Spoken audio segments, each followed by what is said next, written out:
Hey everyone, today we're stepping into some of the most dangerous work environments you can imagine, places where the biggest threats are the ones you literally can't see. We're talking about working safely in confined spaces. Let's dive in. Okay, so what do they have in common? It sounds like the setup for a bad joke, right? But the answer is, well, it's deadly serious. All three are what we call confined spaces, and these are places where hundreds, and I mean hundreds, of workers are killed every single year, a lot of the time because they had no clue what they were walking into. So, what actually makes a space a confined space in the eyes of the law? It's not just about it being a tight squeeze. According to safety regulations, it boils down to two key things. First, the place has to be pretty much enclosed. And second, and this is the important part, there has to be a reasonably foreseeable risk of getting seriously hurt. Both of those things have to be true. All right, so let's take that definition and see what it looks like out in the real world. Because trust me, it covers a lot more ground than you'd probably guess. Yeah, this is where a lot of us can get tripped up. We all think of the obvious stuff, right? Tanks, vessels, sewers, no-brainers. But the official definition, it also includes things you might not expect, like open-topped vats. And get this, even a perfectly normal room can become a confined space just for a little while. Say if you're doing some spray painting. The work itself introduces the hazard, and boom, it's now a confined space. And this right here is the other half of that critical definition. The danger we're talking about isn't just some vague risk, it's a specific risk.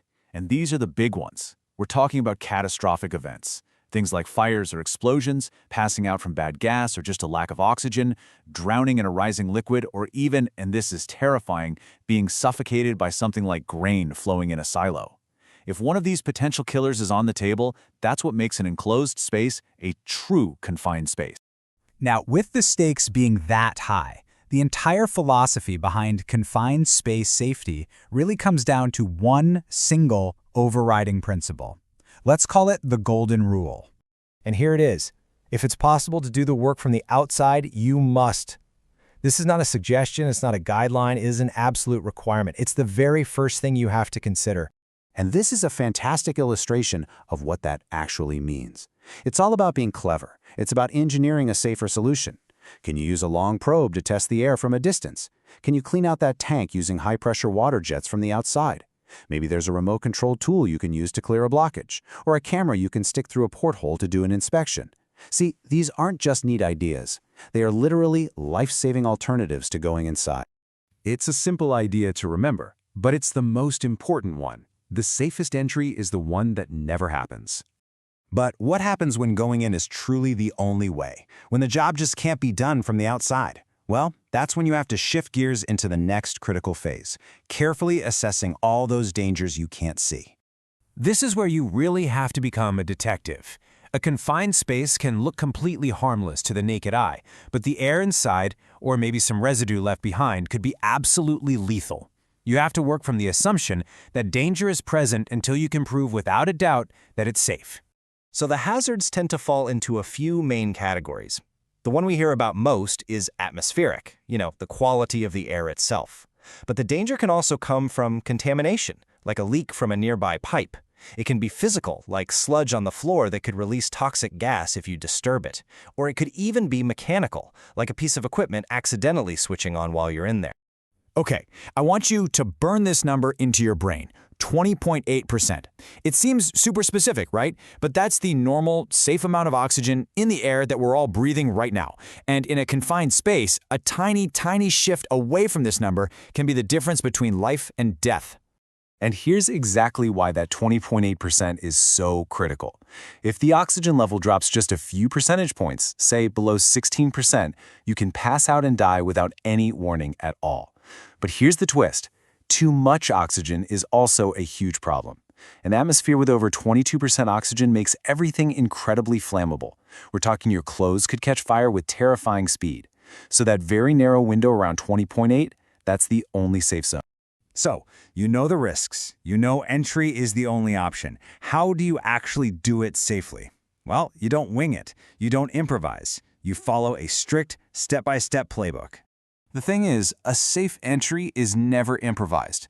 Every single time, it has to follow a very specific written-down plan. It's called a safe system of work. And this isn't some generic checklist you print off the internet.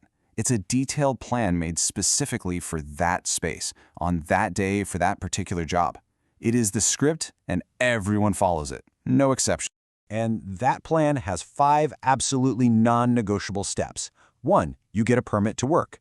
2, you test the atmosphere, not just once before you go in, but you keep testing it the whole time.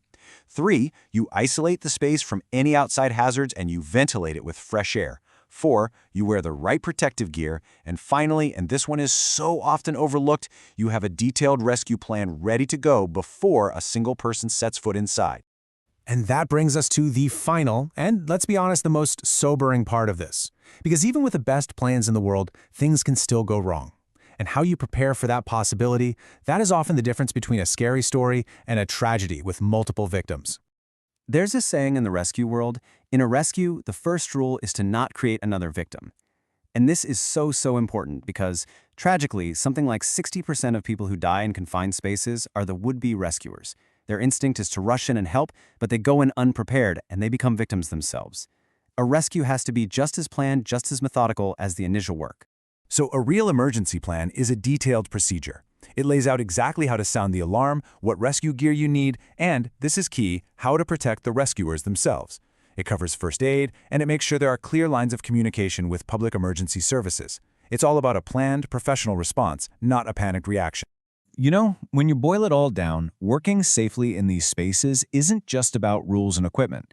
It's really about a mindset. It's about understanding that those invisible killers are very real, and that staying safe requires discipline, it requires planning, and a deep commitment to never, ever take a shortcut. Because when safety is a choice, the consequences of choosing wrong are absolute.